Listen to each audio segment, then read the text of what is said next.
नमस्कार, मैं अतुल वर्मा एक बार फिर से स्वागत करता हूं। आज के वीडियो में बात करेंगे जिस तरह से ट्रेड डील को लेकर के अब नया संशय पैदा हो रहे हैं। उम्मीद ये लग रही है कि शायद ट्रेड डील उस तरीके का हो ही नहीं पाएगा और अमेरिका की परिस्थितियां बिगड़ रही हैं। 14 अलग अलग देशों के ऊपर उन्होंने नया टैक्स लगा दिया है। बैंक निफ्टी और निफ्टी के लेवल्स की हम चर्चा करेंगे, वो क्या हो सकते हैं, और कई सारी छोटी खबरें होंगी, उनको मैं चर्चा करूंगा, बताऊंगा क्या मार्केट पे इनके इम्पैक्ट हो सकते हैं कल। लेकिन अगर आप चैनल पर पहली बार हैं तो सब्सक्राइब कीजिएगा। सबसे पहली जो खबर है वो यही है कि जाहिर सी बात है कि जो अभी देखने को मिल रहा है ये कि ट्रेड डील को लेकर के अब प्रॉब्लम बढ़ रही है। कारण उसका ये है कि अमेरिका चाहता तो है कि सबसे ट्रेड डील हो जाए, लेकिन वो ये नहीं चाहता है कि कोई भी माल उसको सस्ते में बेच पाए। दूसरी चीज है कि अमेरिका ने चाइना के साथ ट्रेड डील जरूर कर ली, लेकिन उसके बावजूद भी उसके ऊपर भरोसा नहीं है और कई सारी चीजें होती हुई दिख रही हैं। भारतीय संदर्भ से पहले आपको यहां पर यह समझना चाहिए कि जो अभी तक ट्रेड डील हुई हैं वो क्या कह रही हैं और क्या इसके नाते लग ये रहा है कि भारत की जो ट्रेड डील, चूंकि कल भी अमेरिका के सेक्रेटरी ने बोला था कि कल शाम की बात थी कि कल शाम को 8 बजे तक भारत के समय के हिसाब से मैं बात कर रहा हूं, ट्रेड डील हो जाएगी। मिनी ट्रेड डील की बात कल चल रही थी मीडिया में, वो भी नहीं हुई, कोई ट्रेड डील नहीं हुई। कल शाम के 8 बज गए, आज भी बजने वाले हैं, अल्टीमेटली नहीं हो रही हैं ट्रेड डील्स। उसके पीछे लॉजिक क्या है? तो भारत ने जो सामने रखा है उनके, जो अब निकल के आ रहा है कि भारत एग्रीकल्चर सेक्टर के ऊपर बिल्कुल भी कोई भी हस्तक्षेप नहीं चाहता है। भारत उनके जीएम के जो क्रॉप्स है वो भारत में नहीं चाहता है। अगर आपको समझ में आ रहा हो तो जिस तरह से सब्सिडीज दे करके अमेरिका अपने यहाँ पैदा करता है माल, एग्रीकल्चर के माल यानी कृषि उत्पाद जो पैदा करता है, बहुत ज्यादा सब्सिडी दी जाती है और उसके लिए इसके नाते माना यह जाता है कि अगर अमेरिकन सब्सिडाइज किसान अगर अपना फसल जो है भारत की तरफ भेजेंगे तो भारत के किसान उनके सामने नहीं टिकेंगे और बहुत सारी चीजों की कीमत जो है हमारे देश में आधे कीमत पर बिकने लगेगी।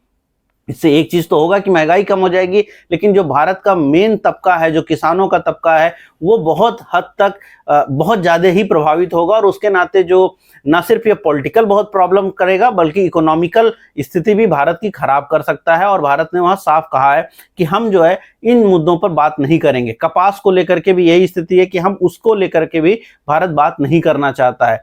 और इन्हीं पहलुओं को लेकर के जो हमारी ट्रेड डील है वो थोड़ी सी लटकती हुई दिखाई पड़ रही है और जो वो खिंचती दिख रही है।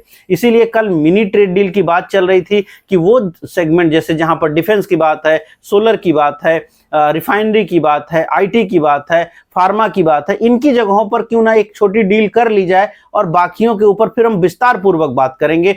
लेकिन वो छोटी डील भी अभी होती हुई नहीं दिख रही है। यहां पर एक चीज और समझने की बात है कि चाइना के साथ जो हुआ, ये पूरा का पूरा जो ट्रेड वॉर हुआ, अभी तक करीब करीब 4 महीने होने को आ चुके हैं। क्या असर दिखाई पड़ रहा है? अगर आप उसके असर को देखने की कोशिश करिए तो पहली चीज है, क्योंकि चाइना के ऊपर ही सबसे बड़े यूं कहिए इंपोज किए गए टारगेट टैरिफ्स, तो उसके नाते हुआ क्या? उसके नाते ये हुआ कि जो अमेरिका जो उत्पाद चाइना से मंगाता था उसमें तकरीबन 45% की कमी पिछले 6 महीनों में देखने को मिल रही है। लेकिन अब इससे दुनिया ये सोच सकती है, आप ये सोच सकते हैं कि चाइना की स्थिति खराब हो गई होगी क्योंकि वो तो एक्सपोर्ट करके माल बेच रहा है, उसी में उसकी कमाई बनती है। लेकिन ऐसा नहीं हुआ। ऐसा नहीं हुआ क्यों? क्योंकि चाइना से राउंड ट्रिप होकर के माल चला गया, जिसकी मैंने कई बार आपके सामने चर्चा करी थी कि राउंड ट्रिप होकर माल जा रहे हैं। अब डेटा सामने आ चुका है, चाइना का इन 6 महीनों के अंदर अमेरिका को होने वाला एक्सपोर्ट 45% घटा है, लेकिन चाइना का इस जो 6 महीने हैं उसमें टोटल एक्सपोर्ट पूरे दुनिया में जो उसने किया है वो 4% बढ़ा है। तो यानी ट्रेड वॉर के दौरान भी चाइना को कोई तकलीफ नहीं है, वो अपना माल बेच पा रहा है। और इसीलिए आज जो 14 राष्ट्रों के ऊपर नई डील जो टैरिफ लगाए गए हैं वो इसी बात को देखते हुए लगाए गए हैं। यहां पर भारत का नाम जरूर नहीं आया है, लेकिन भारत के ऊपर भी तलवार लटक रही है। वो क्यों है वो भी जरा समझिए। क्योंकि चाइना से 4% माल टोटल जो एक्सपोर्ट करता था चाइना, उसमें 4% की वृद्धि है। भारत कितना एक्सपोर्ट करता था? भारत जितना एक्सपोर्ट करता था उसमें भी 28% की वृद्धि हो गई है। यानी भारत भी चाइना से ज्यादा इंपोर्ट करने लगा है। क्यों हो रहा है? क्योंकि चाइना का माल सस्ता पड़ रहा है, हम मंगा रहे हैं और हम या हमारे यहाँ पे मंगाया जा रहा है, फिर उसमें वैल्यू एडिशन की जा रही है। वैल्यू एडिशन एक अलग सेगमेंट नया जन्म ले चुका है पिछले कुछ समय के अंदर, जिससे उस देश का वो प्रोडक्ट मान लिया जाता है। जैसे आईफोन, बने पूरा पूरा आप बना लो चाइना में, भारत ले आओ, उसमें 2-4 चीजें असेंबल कर दो और उसके बाद अमेरिका भेज दो और वो हो जाता है मेड इन इंडिया। तो अमेरिका इसको टारगेट करने के पीछे पड़ा है कि जो भी प्रोडक्ट है वो आपके देश में अगर नहीं बन रहा, यानी अगर आप उसमें वैल्यू एडिशन कर रहे हैं तो वो एक सर्टेन थ्रेशोल्ड के ऊपर होना चाहिए। भारत का अभी तक का जो नियम है वो ये कहता है कि 28% अगर हम किसी भी प्रोडक्ट में वैल्यू ऐड कर देते हैं तो वो मेड इन इंडिया मान लिया जाएगा।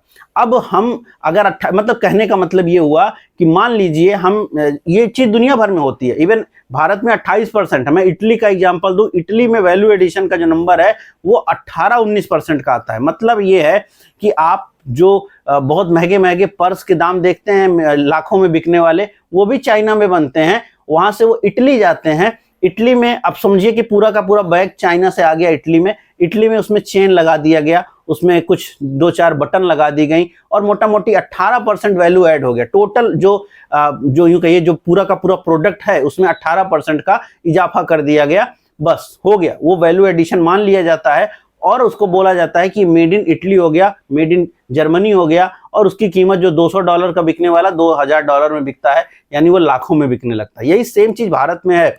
अगर आप बाहर से मंगाते हो, 28% उसमें वैल्यू ऐड कर देते हो तो मेड इन इंडिया हो जाता है। अब अमेरिका इसको टारगेट कर रहा है कि ऐसे नहीं चलेगा, बनाना है तो पूरा बनाओ, यानी 80% तक वो आपके देश में बना होना चाहिए। और अगर वो इतना नहीं ऐड हो रहा है वैल्यू, उसमें आपने इतना ऐड नहीं किया है, तो फिर वो राउंड ट्रिप प्रोडक्ट के रूप में मानेगा। अब भारत में भी इस 6 महीने के अंदर चाइना से माल की वृद्धि हुई है और अमेरिका इसको भी ध्यान से देखने की कोशिश कर रहा है कि क्या भारत भी उस लिस्ट में आ सकता है। अब इन 14 देशों को जरा फोकस करिए जिनके ऊपर आज टैक्स लगाया गया है। सबसे प्रेम पूर्वक टैक्स लगाया गया जापान के ऊपर। जापान के ऊपर टैक्स क्यों लगाया गया? सिंगापुर के ऊपर और ऑस्ट्रेलिया के ऊपर, जो पहले से भी प्रॉब्लम चल रहा था, लेकिन अभी तो ऑस्ट्रेलिया के ऊपर नहीं लगाया गया, लेकिन अभी जापान के ऊपर, साउथ कोरिया के ऊपर और सिंगापुर के ऊपर जो टैक्स लगाए गए हैं ये प्रॉब्लमैटिक हैं। क्यों? क्योंकि इनके साथ ऑलरेडी जो अमेरिका है उनकी अच्छी दोस्ती रही है, डील्स रही हैं, और न सिर्फ प्रेसिडेंट ट्रंप ने उन पुरानी डील्स को खारिज कर दिया बल्कि अब उनके ऊपर बड़ा टैक्स लगा दिया। साथ में अगर आप देखें, म्यांमार है, लाओस है, थाईलैंड है, कंबोडिया है, बांग्लादेश है, सर्बिया, इंडोनेशिया, साउथ अफ्रीका, आपका बाकी यूं कहिए कजाकिस्तान, साउथ कोरिया, मलेशिया, टूनेशिया, अगर आप इन पूरे के पूरे एरिया को देखें तो इसमें कुछ देश हैं, जैसे साउथ अफ्रीका हो गया, वो अफ्रीका के देश है, कुछ एक जो है लैटिन अमेरिकी देश हो गए, लेकिन ज्यादा जो देश हैं वो ईस्ट एशियन देश हैं। अब चाइना के प्रोडक्ट जहां से घूम के जाते हैं, अभी आपको पता होगा कि अमेरिका ने चाइना के साथ, वियतनाम के साथ एक डील करी, उसमें उन्होंने ये साफ कहा है कि अगर 45% के ऊपर वैल्यू एडिशन नहीं हुआ है वियतनाम में उस प्रोडक्ट का, तो उसके ऊपर 45% टैक्स लगाया जाएगा।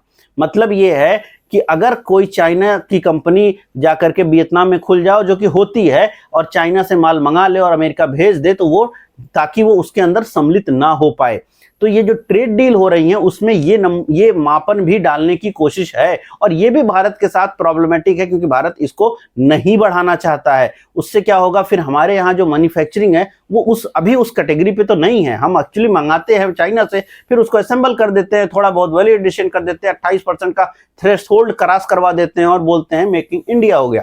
अब ये उसको नहीं चाहिए, इसलिए और भी थोड़ा सा पेंच फंसता हुआ दिखाई पड़ रहा है। तो अगर आप देखिए तो जितने भी देश हैं, ये मलेशिया और ये सब इंडोनेशिया वाले सारे, तो ये सभी देशों के माध्यम से चाइना ने पिछले 6 महीने के अंदर माल भर दिया है अमेरिका में। तो अमेरिका में माल की कमी नहीं पड़ी, चाइना को बेचने की प्रॉब्लम नहीं पड़ी, बट एक नया मीडिएटर पैदा हो गए, उसमें कुछ जो ये सारे के सारे देश हैं ये उसके मीडिएटर हो गए। तो इस तरह से माल अगर अमेरिका जा रहा है तो अमेरिका उसको नहीं आने देना चाहता, और इसीलिए आज उसने बहुत सारे टैक्सेस लगाए हैं अलग अलग देशों के ऊपर। अब जैसे बांग्लादेश के ऊपर टैक्स लगाया, उसके नाते आज हमारे यहाँ टेक्सटाइल कंपनियां थोड़ी तेजी में दिखाई पड़ी। बट ये पूरा का पूरा जो मामला है, जो टैक्स, जो आपका यूं कहिए ट्रेड डील नहीं हो पा रही है, उसमें ये मामला काफी ज्यादा अब फंस रहा है, वैल्यू एडिशन वाला। क्योंकि वैल्यू एडिशन एक लिमिट के ऊपर कर पाना हमारे लिए भी बहुत ज़्यादा चुनौतीपूर्ण है। हम एक लिमिट के ऊपर वैल्यू एडिशन कुछ प्रोडक्ट में नहीं कर पाएंगे। इवन फ़ोन वाले में भी प्रॉब्लम आ सकती है, क्योंकि बहुत सारा एप्पल का पार्ट है जो हम एप्पल यहाँ से भेज रही है अमेरिका, और वो दिक्कत आ जाएगा, और उसमें काफ़ी रेवेन्यू भारत बना रहा है फिलहाल। तो ये एक बड़ा पेच है जो फंसता हुआ दिख रहा है। जो मिनी डील होगी उसमें आप देख सकते हैं कि उसमें क्या आ जाए, बट मोटा मोटी वो भी अगर होगी तो वो भी कोई बहुत क्लियर कट नहीं है। क्यों? अब उसमें समझिए, अभी तक अगर आप दुनिया भर को देखिए, भले ही अमेरिका ये चिल्ला रहा हो कि बहुत सारे डील होने वाली है, सब दुनिया वाले आने वाले हैं, सब मेरे साथ डील करना चाहते हैं, बट वो दिख नहीं रहा है ना। आज आप 8 तारीख 9 तारीख आ गया, आपने खुद ही बोला था 9 तारीख तक डील नहीं कर लोगे तो मैं सब पे टैक्स लगा दूंगा। आपने टैक्स लगाने की बात भी करी, कोई वापस से उनके ऊपर कोई प्रेशर भी नहीं डाला, और अल्टीमेटली आपने खुद ही आज बोला कि नहीं नहीं ठीक है, चलो हम 20-25 दिन बढ़ा लेते हैं, अब 1 अगस्त तक बात करते रहेंगे और 1 अगस्त से शुरुआत करेंगे। आपने जिसके साथ अभी तक डील करी है, यूके को छोड़ दीजिए, यानी जो यूके का पार्ट है उसको अगर आप छोड़ दीजिए, जिसके साथ आपने ठीक ठाक सी डील साइन कर ली है, चाइना के साथ भी जो डील हुई है वो डील क्या है? वो तो एक प्रकार का सीज फायर है, क्योंकि आपने 3 महीने का टाइम ले लिया है, ना चाइना आपके ऊपर टैक्स लगा रहा है, ना अमेरिका चाइना के ऊपर टैक्स लगा रहा है, 3 महीने का मामला शांत कर दिया गया है। साइन आज तक प्रेसिडेंट चाइना ने उस पर किया ही नहीं। अमेरिकन प्रेसिडेंट ने कब साइन किया किसी को पता नहीं है, और लेकिन अल्टीमेटली वो 3 ही महीने के लिए वैलिड है। तो 3 ही महीने के लिए वैलिड है तो फिर उसका आउटकम क्या है? फिर 3 महीने बाद वापस से लड़ाई आप शुरू कर दोगे, या वापस से आप टैक्सेस को लेकर प्रॉब्लम में खड़े हो जाओगे। तीसरी चीज और है कि डील करने के बाद लोगों को कॉन्फिडेंस नहीं आ रहा है, किसी भी देश के राष्ट्राध्यक्ष को कॉन्फिडेंस आना टफ है। जैसे अभी उन्होंने कहा है, आज जब ब्रिक की समिट हो रही है, जहां पर साउथ अफ्रीका है, जहां पर ब्राजील है, जहां पर इंडिया है, जहां पर आपको मालूम है रसिया है और चाइना है, जब ये प्रमुख राष्ट्र ब्रिक राष्ट्र मिल रहे हैं, तो प्रेसिडेंट ने ये कहा है कि प्रेसिडेंट ट्रंप ने ये कहा है कि ब्रिक नहीं रहना चाहिए, या ब्रिक्स राष्ट्र वाला काम नहीं होना चाहिए, और अगर ये लोग आपस में कोई भी ग्रुप बना रहे हैं, कोई भी डील कर रहे हैं, तो हम वापस से इन लोग के ऊपर ज्यादा टैक्स लगा देंगे।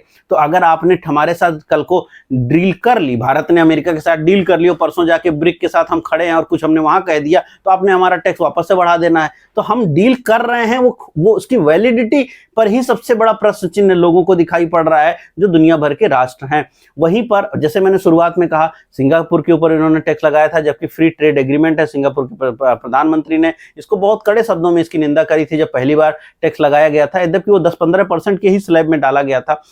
इवन ऑस्ट्रेलिया के ऊपर टैक्स लगाया था, कनाडा के साथ इनका फ्री ट्रेड एग्रीमेंट है, उनके ऊपर टैक्स लगाया गया, मैक्सिको के ऊपर लगाया गया। तो ऑलरेडी जिनके साथ इनका फ्री ट्रेड एग्रीमेंट है उनके ऊपर भी ये टैक्स लगा रहे हैं।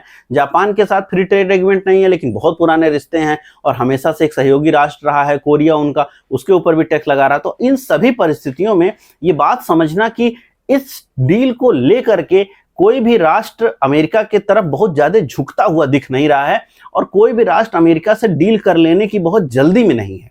दूसरी बात, और ये बात शायद पहले प्रेसिडेंट ट्रंप को नहीं लग रही थी, लेकिन ऐसा दिख रहा है कि दुनिया उनके साथ डील कर लेने की जल्दी में नहीं है। दूसरी चीज है कि उनके होने वाली डील से लोगों को कॉन्फिडेंस नहीं है कि यार वो कितना समय टिकेगा, क्योंकि वो कभी भी मूड स्विंग के हिसाब से डील को वापस से खारिज कर सकते हैं, और ये अपने आप में बहुत बड़ा दिक्कत पैदा कर रहा है। यद्यपि उम्मीद हमें ये जरूर है कि आज कल परसों में हमारे साथ या भारत के साथ एक छोटी मिनी डील जरूर हो जाएगी, लेकिन वो डील में कितनी चीजें निकल के आएंगी, क्या उसके हिसाब से मार्केट बहुत ज्यादा खुश हो जाएगा, कहना कठिन है। क्योंकि जब चाइना की डील हुई उस दिन मार्केट ने जो 25,800 25,000 850 की रेंज पहुंचाई थी, उसके बाद से मार्केट वो जरूर नहीं पहुंचा पाई है।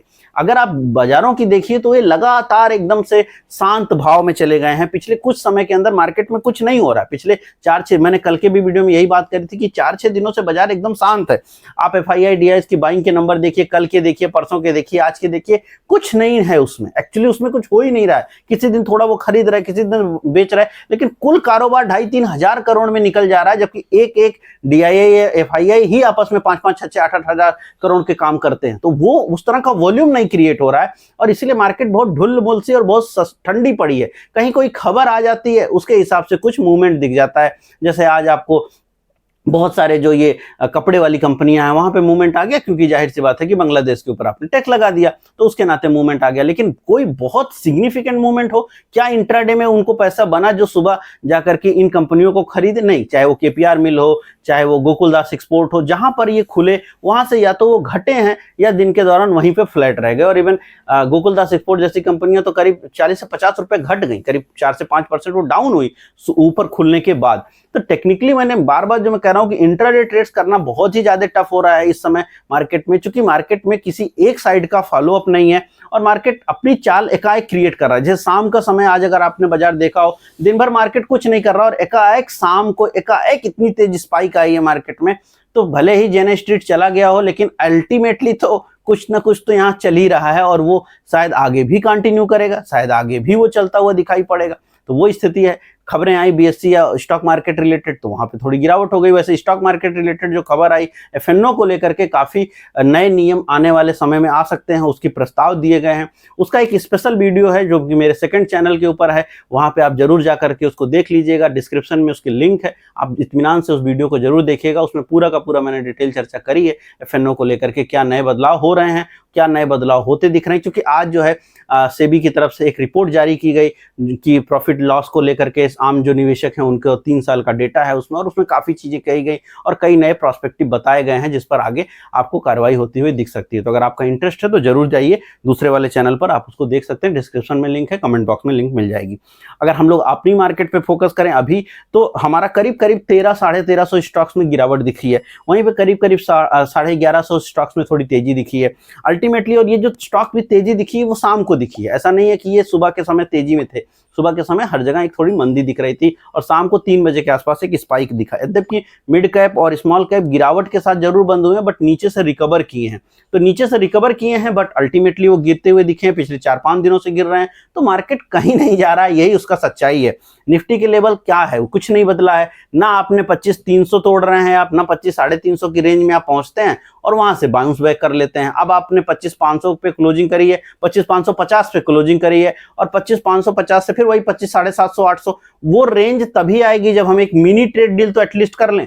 अगर हम मिनी ट्रेड डील भी नहीं कर पा रहे हैं तो फिर मार्केट में जो स्लाइड है स्टॉक्स वाइज वो शायद बना रहेगा। वहां पर कोई बहुत ज्यादा आप कहें कि बहुत तेजी दिखेगी वो शायद नहीं दिखेगी। जो बहुत सारे लोग पोर्टफोलियोज को लेकर परेशान हैं कि पोर्टफोलियोज लगातार थोड़े रेडिस होते जा रहे हैं, वहां गिरावट बढ़ रही है, वो इसीलिए क्योंकि एक अच्छा प्रॉफिट आया था जब आपने 7 अप्रैल से लेकर के जून महीने में पूरा देखा, और अभी जुलाई के महीने में थोड़ा सा स्टॉक्स कंसोलिडेट टू निगेट हो रहे हैं। और इसके नाते एक जो प्री मेच्योर ट्रेड्स हैं या जिन्होंने बिल्कुल छोटे टाइम के लिए ट्रेड लिए थे वो इनके मुनाफे वो निकाल रहे हैं, और कुछ डर के नाते भी लोग निकाल रहे हैं कि बाजार गिर जाएगी। क्योंकि मार्केट में एक जो डर का माहौल है वो एक सेगमेंट तो बना ही है, वहां पर कोई कमी नहीं हो रही है। लोग आते हैं, लोग बताते हैं बाजार में 18,000 के लेवल की बात तो अभी भी चल ही रही है, तो वो एक मुद्दा अलग है। लेकिन मेरे हिसाब से मैंने कई बार आपके सामने प्रूव किया है और कई सारे वीडियोस बनाए हैं कि जहां पर मुझे नहीं लगता कि मार्केट में कोई बहुत बड़े करेक्शंस की उम्मीद है, बट हाँ स्टॉक वाइज तो थोड़ा बहुत करेक्शन बनता है, वो बन रहा है और वही दिखने को मिल रहा है।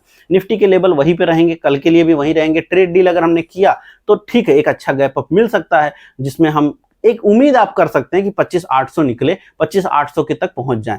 और पॉसिबल है नीचे की साइड जो 25,300 है वो नहीं ब्रेक करेंगे। और जब भी ट्रेड डील होगी, अभी अगर खबर आ गई कि नहीं ट्रेड डील नहीं करेंगे, इंडिया के साथ ट्रेड डील नहीं हो पा रही है, बात नहीं बन पा रही है, तो फिर क्या, फिर हम नीचे आ जाएंगे थोड़ा। तो 25,300 25,800 वो रेंज आपको पकड़ के चलनी पड़ेगी और इसको ट्रेड करने की कोशिश ना करें। अगर आप ऑप्शन सेलर हैं तो बेहतर ये है कि दूर कॉल पुट दोनों साइड की शॉर्ट करिए और उससे आपके पैसे बन जाएंगे, क्योंकि अल्टीमेटली मार्केट फंसी हुई रहेगी। बाकी अगर आप मोमेंट ट्रेड करने की कोशिश कर रहे हैं तो इस मार्केट में मोमेंट जो है पिछले कुछ दिनों से बिल्कुल ही नदारत है, और ऐसी अवस्था में मोमेंट की कोशिश खोजना वो उतनी अच्छी बात नहीं है। जो मोमेंट्स आ रहे हैं वो आप पकड़ नहीं पाएंगे। जैसे आज आया है विदिन 5 मिनट निफ्टी 250 पॉइंट ऊपर आ गई, 150 पॉइंट ऊपर आ गई, तो कल भी हुआ था, आज भी हुआ है। तो ये सब होता रहेगा और ये मार्केट चीजें चलती रहेंगी, उन्हीं में आपको रहना है। बट बड़े लेवल्स को ट्राई करिए, बड़े चीजों को अगर आप फोकस करेंगे तो आपका जो है काम बेहतर होता हुआ दिखाई जरूर पड़ेगा। उम्मीद कर रहा हूँ वीडियो पसंद आई होगी। पसंद आई तो लाइक कीजिएगा, शेयर कीजिएगा, कमेंट कीजिएगा। सेकंड चैनल पर आपको दूसरा वीडियो मिल जाएगा, उसको देख सकते हैं। अगर आप दिन के दौरान खबरों को जानना समझना चाहते हैं तो मेरे व्हाट्सएप